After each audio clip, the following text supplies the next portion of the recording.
Hi, everybody. My name is Esther Tracy. I am at the Department of Water Resources. I am an environmental scientist there. Prior to working there, I worked at the State Water Board, where I worked in the Office of Public Participation, where I worked on trying to communicate science when it involved policies and procedures and how it would be affecting some of the constituents on why we had to pass some of these policies and procedures. But today I wanted to focus on the Urban Stream Restoration Program. One other thing, one of the questions earlier we discussed on how we can find different ways for new jobs. I would definitely highlight professional societies. So I'm going to give a quick shout out to the California Nevada chapter of the American Fisheries Society.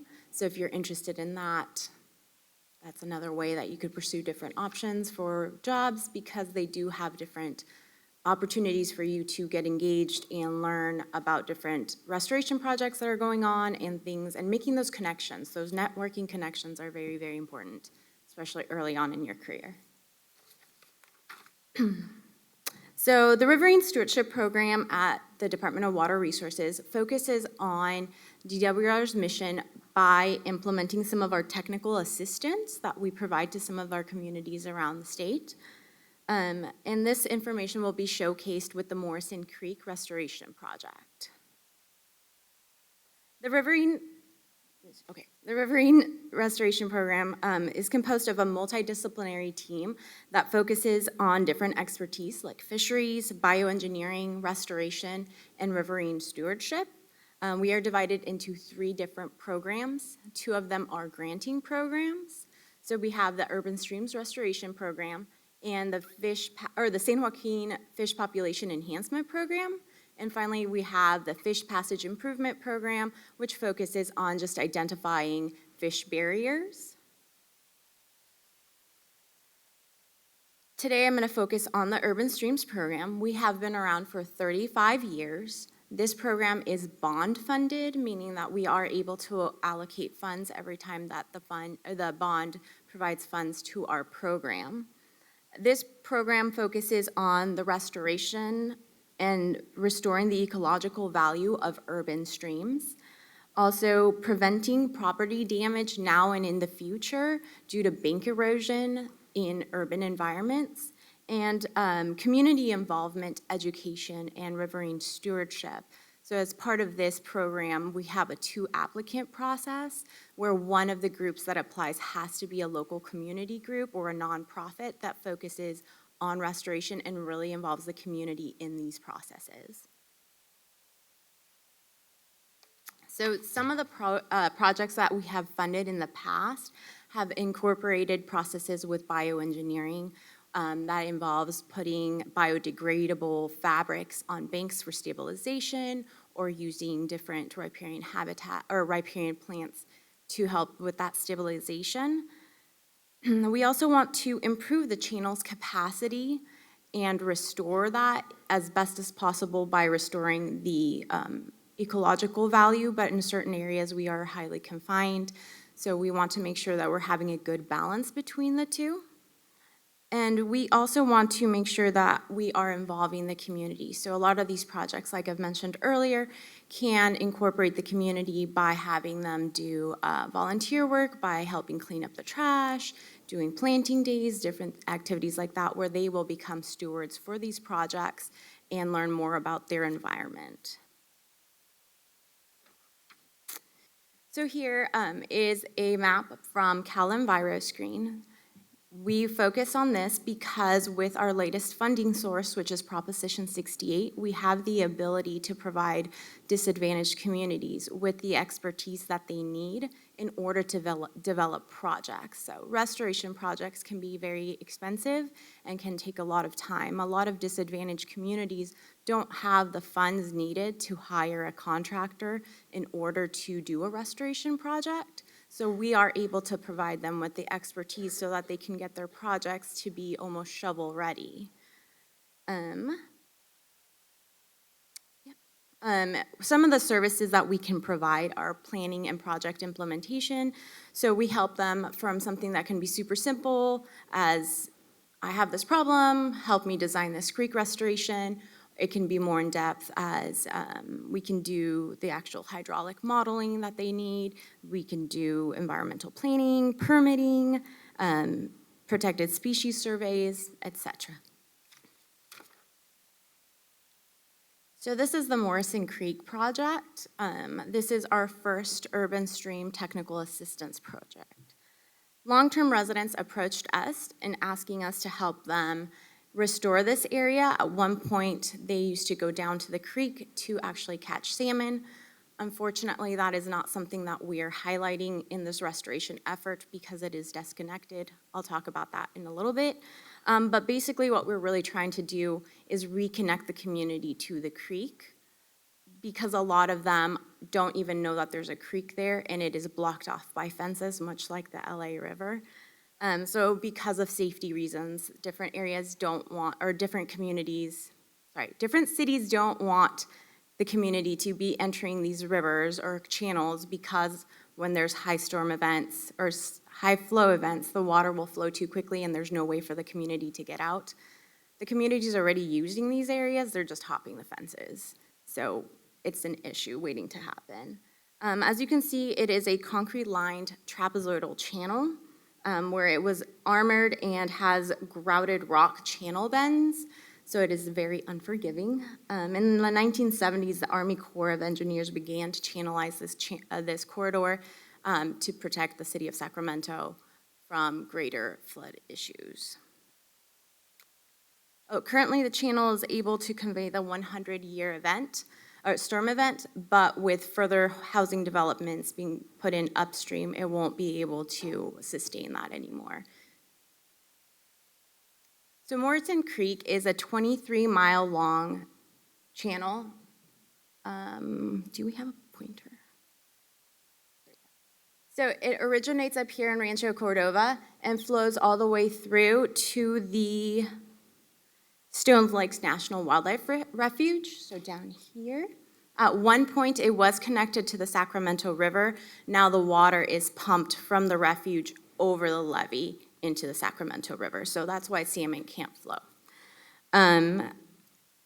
There has been some restoration efforts that have been done at the junction of Florin and Elder Creek, but these are highly modified channels. Once again, it is not restoration purposes, it is just to convey the water out as quickly as possible, because there are a lot of creeks that are merging there, so there is a lot of flooding issues. So the red box delineates our project boundary area. We are only focusing in a 1.5 mile area. This is the hardest area to start with, so that's why we picked it. We're hoping that this will be a pilot. If we show that there's improvements, we'll have easier access to do more of a watershed restoration effort. The team that is spearheading this is focusing on these properties here. As you can see, they're vacant lots. There is effort to purchase these lots and to help add some meander to the creek and even allow for some infiltration, allow for other areas for a riparian pocket to help slow the flow in those areas and help provide some shade and create more of a riparian habitat, even if it's a microhabitat in this area, and focus on larger efforts upstream. So one of the major constraints that we have here is the houses. As you can see, they are right next to the channel. So here's the creek, here's the house. This is the maintenance road that the city requires we maintain because they do need to monitor this road during high flow events. So it gives us very confined spaces to work on. The banks are at a 5-to-1 ratio, and the channel is 13 feet deep. So how does one even begin a restoration effort in something like this? So this is going to be a little bit different for all of us. We had to change our perception on what restoration was. A lot of us, when we think restoration, we think eco-restoration, but in areas like this where it is so confined, we won't be able to increase the habitat by a lot, and it's already been so impaired that we won't be able to find a lot of the species that we would like. So creating just a little bit of habitat is better than none, and the other thing is we can connect the community to the water. Like I said, it's fenced off, it's gated off. The community doesn't even know that there's a creek there. So we're going to be using examples like Wingfield Park in Reno to reconnect the community. As you can see here, the banks were really high, and the community had no access to the water. After their restoration efforts, they created a whole whitewater park. So prior to the restoration, the community was blocked off. There was constant, what is the word I'm looking for? There were unhoused individuals and illegal substances throughout the area, and it was not used by a lot of the community. After the restoration happened, a lot of the community is using the water on a daily basis. It's become a recreational area. With a lot of the unhoused individuals, they don't want to be bothered, so they're no longer staying in the area. So we have found that in a lot of these parks and a lot of these restored areas, the more people frequent it, the less unhoused individuals we find. This whole reconnection to the water has been beneficial in different areas of Europe as well. So we're trying to take some of those approaches and learn from some of their lessons learned in creating our restoration efforts here. So this is a basic overview of what the project plan will be. We have 3 underpasses that will be put into the creek area. So as I said, it's going to be a multi-purpose restoration effort. If you're familiar with the area of Sacramento, you know Power Inn is a high-speed thoroughway. So is Logan Street, and so is 65th. We have a middle school off of 63rd, if I can find it. So over here, we have a middle school, and we have an elementary school right here. The kids are not able to walk to school from their houses because there has been so many different car accidents where there have been fatalities. By creating this area, we can have the community walk along the creek, have access to the water, and be safer and removed from those high-impact areas. We're also going to be creating a riparian pocket here that is an area that's adjacent to a park that's already there, so we're going to be able to set back the banks. So this is a closer view of that. As you can see, this is Georgeson Park. We'll be setting back the levee or the banks of this area. It'll be a frequent inundation area for certain depths, and then we will be doing a tapered effect on it so that it won't always be inundated. We will be creating a outdoor teaching area for the school where they will have more access and be able to learn about some of the habitat in their area. And a lot of the plants that we will be using in this area have been donated by local non-governmental organizations and different partners with this community. So we have the Native Plant Society that will be donating a lot of the plants, as well as the Sacramento Tree Foundation that will be donating native trees to be put in this habitat. The riparian pocket will have 2 different functions. One of it will be to allow community access. The second will be as an outdoor teaching area for the school so that they're able to learn about some of the native vegetation and what riparian habitats can do and how they're beneficial in reducing heat islands and having some habitat connectivity. So what have we been able to do with this project? By connecting the community to this project, we have gotten a lot of volunteers from the schools down into this area where they're starting to learn about what it takes to do restoration. We have been able to assist the teachers with getting more funds to do more education in these areas. We have also been able to start collecting information that we will be presenting to the regional board.